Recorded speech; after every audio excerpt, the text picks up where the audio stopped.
हरे कृष्णा। जय श्री राधे।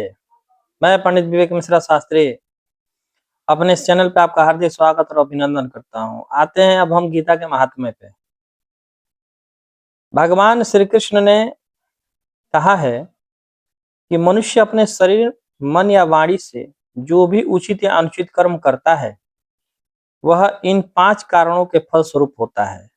ये तो जो इन 5 कारणों को न मानकर अपने आप को एकमात्र कर्ता मानता है वह निश्चय ही बहुत बुद्धिमान नहीं होता और वस्तु को सही रूप में नहीं देख सकता। भगवान श्री कृष्ण ने कहा है कि अधिष्ठानम तथा कर्ता का करणम च पृथग्विध्वम विविधाश्च पृथक चेष्टा दैवम चैवात्र पंचमम। कर्म का स्थान शरीर, कर्ता, विभिन्न इंद्रियां, अनेक प्रकार की चेष्टाएं तथा परमात्मा, ये 5 कर्म के कारण है। ठीक है ना?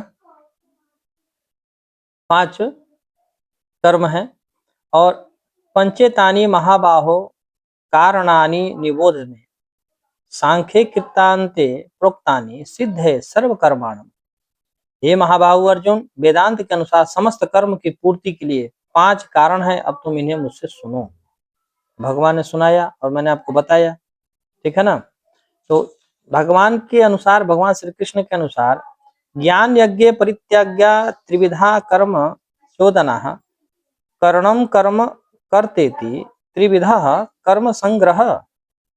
ज्ञान, ज्ञेय तथा ज्ञाता, ये तीनों कर्म को प्रेरणा देने वाले कारण हैं। इंद्रियां, कर्म तथा कर्ता, ये 3 कर्म के संगठक हैं। अब गीता महात्म्य में आते हैं कि माँ पार्वती भगवान शिव से बोली कि हे प्रभु, आप किसका ध्यान करते हैं और इतना मग्न क्यों रहते हैं और हमेशा ध्यान समाधि में लगे रहते हैं? हमें भी इसका कारण बताइए। और तत्व क्या है, तत्व ज्ञान क्या है, और किस तत्व में आप लगे रहते हैं, किसका ध्यान करते हैं? तो बोले कि हे उमा, मैं महाविष्णु का ध्यान करता हूँ और उनके ही तत्व में लगा रहता हूँ। तो बोले महाविष्णु से तो आप मिलते ही रहते हैं, तो फिर उनमें क्या तत्व है? बोले उन महाविष्णु के अंदर महामहेश्वर तत्व का जो चिंतन होता है, उसमें भी गीता ज्ञान जो है सबसे उत्कृष्ट है। बोले गीता ज्ञान का ये जो सुधा अमृत है, इसे हमें भी पिलाइए, हमें भी पान कराइए, क्योंकि हम नहीं जानते हैं गीता ज्ञान के बारे में। तो भगवान महेश्वर ने कहा, हे देवी, आप इस गीता ज्ञान को अब हमसे सुनो। बोले परात्पर परब्रह्म भगवान महाविष्णु सुख से शेष की सैया पर सोए हुए थे और आंख बंद करके ध्यान योग के माध्यम में थे। तो महालक्ष्मी जो उनकी पैर को दबा रही थी, तो उन्होंने कहा कि हे प्रभु, आप किसका ध्यान करते हैं? आप तो पृथ्वी का पालन, रचना और विनाश तीनों आप कर सकते हैं और करते भी हैं। फिर आपके अलावा फिर कौन है जो जिसका आप ध्यान करते हैं? तो बोले हे भगवती, मैं महामहेश्वर का ध्यान करता हूँ, जो आत्मा से भी निर्लेप है, अचिंत्य है, निर्विकार है। बिनु पग चलहि सुनहि बिनु काना, कर्म विधि कर्म करहि विधि नाना, बिनु बाणी बकता बड़ जोगी, आनन रहित सकल रस भोगी। मैं उसका चिंतन करता हूँ। तो बोली कि आप वो कौन है, वो परम तत्व कौन है? आज तक आपने हमको नहीं बताया उस तत्व के बारे में। भगवान विष्णु ने कहा, हे भगवती, इसमें उस तत्व को जानने के लिए आपको पहले गीता जानना पड़ेगा। बोले गीता क्या है? बोले गीता उस स्वरूप के बारे में बोध कराती है।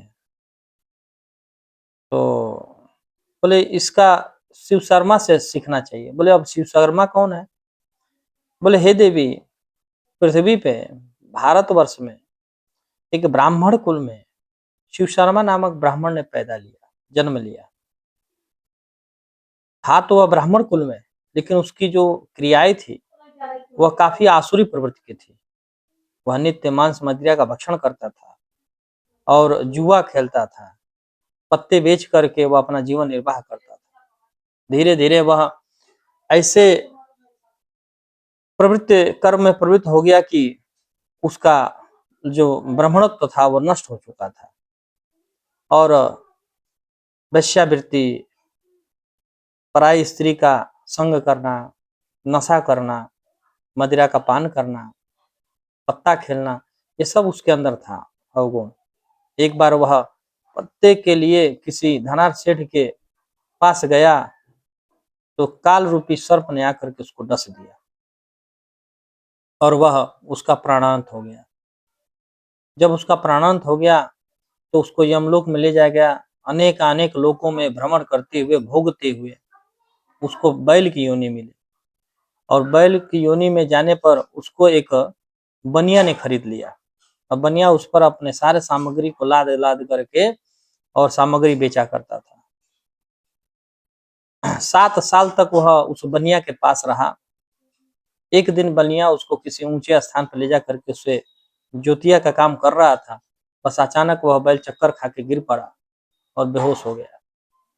बहुत सारा भीड़ इकट्ठा हुआ। दयावान कुछ लोग थे, वह दयावानों में कुछ लोग आगे आकर के अपने अपने पुण्यों का दान किए कि हमने जो पुण्य किया इस बैल को प्राप्त हो और इसे उत्तम गति प्राप्त हो। उसमें भी एक वैश्या थी। वैश्या नहीं जानती थी कि उसने कौन सा पुण्य कर्म किया, फिर भी उसने अपने पुण्य का दान किया। जब उसे यमलोक ले जाया गया तो यम के दूत बोले कि महाराज, वैश्या के पुण्य के द्वारा इसे नरकी योनि में नहीं डाला जा सकता। तो फिर उनको जो है एक ब्राह्मण कुल में जन्म दिया गया और ब्राह्मण कुल में वह जब पैदा हुआ तो कुछ काल के बाद जब वह बड़ा हुआ, उसी वैश्या के पास वो गया क्योंकि उसको पूर्व जन्म की स्मृति बनी हुई थी। वहां पर जाकर के उसने कहा कि तुमने कौन सा ऐसा यज्ञ किया, कौन सा ऐसा पुण्य किया, कौन सा ऐसा दान किया जिसके फल स्वरूप मुझे नरक योनि में नहीं भेजा गया और कुलवान घरों में मेरी पैदाइशी हुई और मैं आज तुम्हारे सामने खड़ा हूँ। मुझे पूर्व का जन्म का जितना भी वृतांत सब याद है। सच सच बताओ किस कारण से तुमने ऐसा किया है। उसने बताया कि यह सब चीज जो है मैं तो नहीं जानती इतना। हाँ, हमारे पास एक तोता है, वो कुछ मंत्र बोलता है और नित्य प्रति मैं उस मंत्र को सुनती हूँ।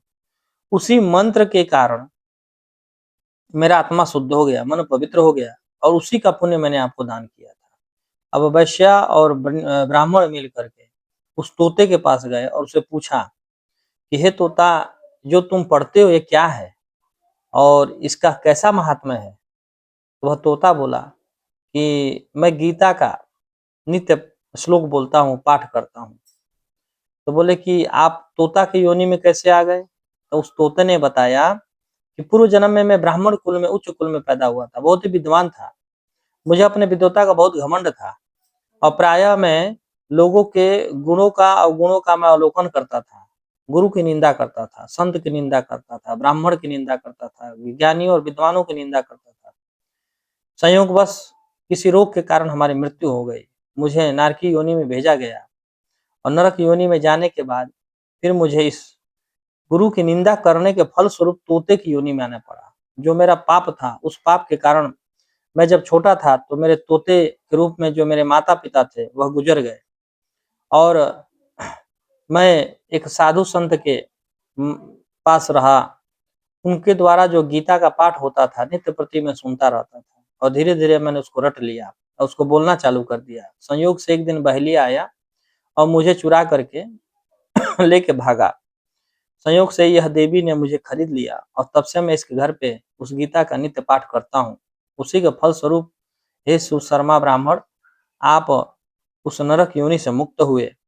उस समय से लेकर के वह बनिया, वह वैश्या और ब्राह्मण, ये तीनों मिलकर के नित्य प्रति गीता का पाठ करने लगे और गीता का पाठ करके अपने मनुष्य योनि को सार्थक और सफल बना लिए। तो आप लोग भी गीता का प्रचार करिए, प्रसार करिए। इससे भगवान श्री कृष्ण बहुत प्रसन्न होते हैं, बहुत खुश होते हैं।